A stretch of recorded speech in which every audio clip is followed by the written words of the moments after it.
Hey guys, welcome back to my channel to another Deceive Final Fantasy Opera Omnia video. Today we're going into Vanille, Locke, and Minwu. Surprisingly, we have no new Crystal Level 90 unit. I think we finished up all our Crystal Level 90. Is there anyone that we missed?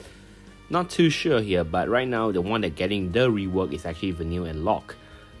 So Vanille right here doesn't get too much upgrade. She just gets more HP attack in her kit. I guess she's still really good before, but the problem with her is she's only, if you really want to bring her, she's only there for one specific utility, which is to dispel the enemy, because all the other part that she fulfills is rather mediocre at this point. But I do want to point out though that if you're going for her, she's actually really good in the current Crevasse event. You can actually run Vanille with Aerith together to fulfill double red crystal and double staff attack. Staff weapon. So that's a huge plus if you're going for her.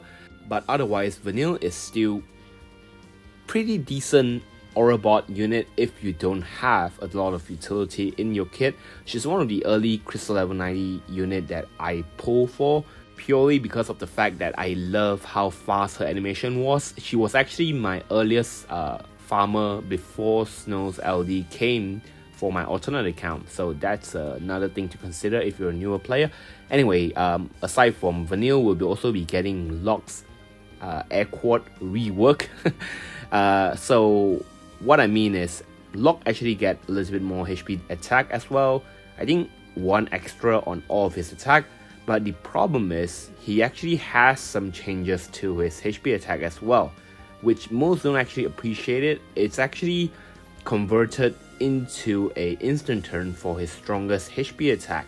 So that is actually, normally it's a good thing in situation if you're back in the Lufenia Plus era.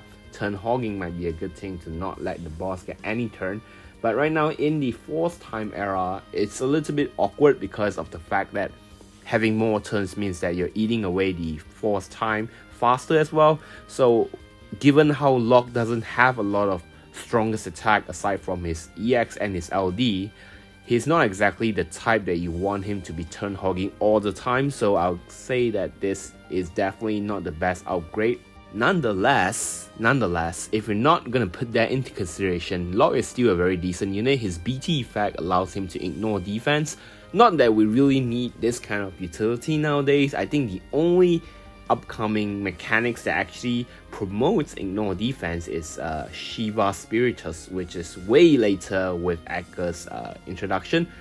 So Locke can be useful over there with his BT effect. He also does have a little bit play with his BT effect, where you can run units like Freya or Porum to have a party-wide last stand, so that Locke can actually heal back every time party goes below 50%. So this way you have a barge-like effect for the entire party, so your party can almost never die under normal circumstances. But again, you're at a point where this kind of utility is niche, or I should say fun at best, but not really needed. So yeah, Locke, a little bit sad, but nonetheless, better wait for his FR. Anyway, we come to the main prize of the banner, the off-turn king himself, Minwu. Yes, I proclaim him as the off-turn king at this moment because of the pure destruction that he does every time the enemy takes a turn. So Minwu kit is not complicated, but it's rather interesting. It does have a little bit complexity behind it if you don't understand how to use his kit properly, or if you're like me, lazy to read his translation before. So huge shout out to Stimpy here for actually guiding me on how to use him properly when I asked him in Discord previously. So alright, so Minwu can activate his traps using 3 skills only. Only 3 of his skills activate his traps, which is the HP attack, the EX, and the skill 1. So that you want to pay attention to. And every time he uses this skill, it will activate the traps depends on the amount of enemy in the field. For example, if there's 3 enemies, then they'll activate the trap 3 times, since it takes 1 debuff trap from each enemy and it performs the attack. So Minwu trap can work on a on-turn or off-turn basis, sort of like Ace at this point. So if you ask me, Minwu although he does have on-turn capability, it highly depends on whether or not you have a lot of enemies in the battlefield itself. If you have only 2 enemies, then the on-turn department for Minwu is not longer, it's not really that strong as compared to other on-turns damage dealer like Tifa or Rinoa. So Minwu's best performance is still lying on the off-turn part itself, even if you have 3 enemies. But regardless, you can't deny the fact that Minwu is such a powerhouse. Like, he does so many stuff. He heals the entire party every time he activates his trap. He can deal on-turn damage dealing. He has off-turn damage capability. He can delete enemy turns.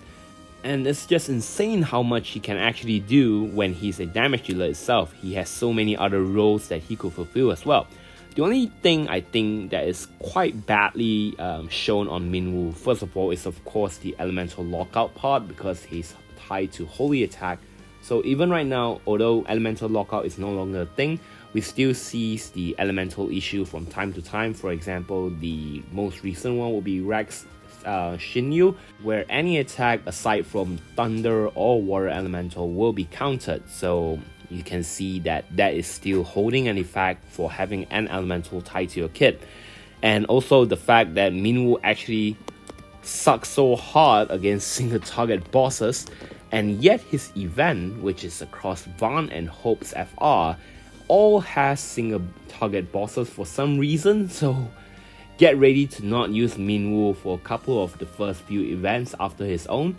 Also, Minwu FR is completely off-turn basis. Aside from him using his own FR during his BT phase like I did with his BT test, normally in most circumstances, Minwu FR is only suitable for an off-turn team composition because of how it works. It adds 5% for every off-turn attack and 10% for Minwu's own attack because it's a holy elemental attack. Do note that if you want to fulfill the condition for all of your off-turn, you need a holy enchanter call or a holy enchanter like Yuri in the party. Otherwise, because Minwu doesn't actually enchant the entire party with holy elemental. So yeah. Also, if you really lack resources and you want to skip some FR, like if you want to Locke send Minwu's BT perhaps in another banner and then want to skip his FR at the current moment, is totally fine. You can go make well with other FR such as Hope, such as Core, such as even Rydia. Minwu is just really easy to slot in as a third character for your off-turn team composition even without his FR. Although you want to get his BT definitely though, because how Minwu works is while his BT effect is active, he will actually perform all the trap twice instead of once. So for example, if he perform his on-turn activation of the trap, it will trigger 2 traps per enemy instead of 1. And if the enemy takes a turn, 2 traps debuff will be taken instead of 1. So the enemy will take even more damage while his BT effect is active. That is really cool. But you do want to be careful not to expire his debuff, his trap debuff. And of course, it's not really hard to actually reactivate Minwu's trap, because he actually reactivates it once his overhead buff reach up to 5, and then it will apply his LD attack, which will again reset the debuff count. However, if you're dumb like me, where you let the debuff expire for some reason, you need to use his skill to reactivate the buff. Using his LD will not actually reactivate it, it only reset the count if the debuff is still there. So yeah, do take that into consideration. Of course, with this in mind, you definitely want Minwu's entire kit if you're going for him. Blue him, green him, do everything you can to max him. Personally, I think Minwu is really good, really strong. He does so much. The banner is just so attractive, not to mention that Cisne is also over there with her new FE board. So yeah, this banner is really good in my opinion, especially if you're a new player. Minwu is really strong as an off-turn damage dealer. Cisne is still one of the strongest link attacker with the highest amount of HP dumps per action, which is 3. So that is also one attractive thing. And then Vanile is just there with her upgrade. So like I said, she's still good for the crevasse. So definitely making the banner a little bit more attractive, I guess. But anyway, what's your plan on the banner? Do let me know. And personally, like I said, I will be pulling for this character. I'll be bluing him, greening him once and for all. So thank you guys again for watching, and I'll see you guys in the next video. Cheers.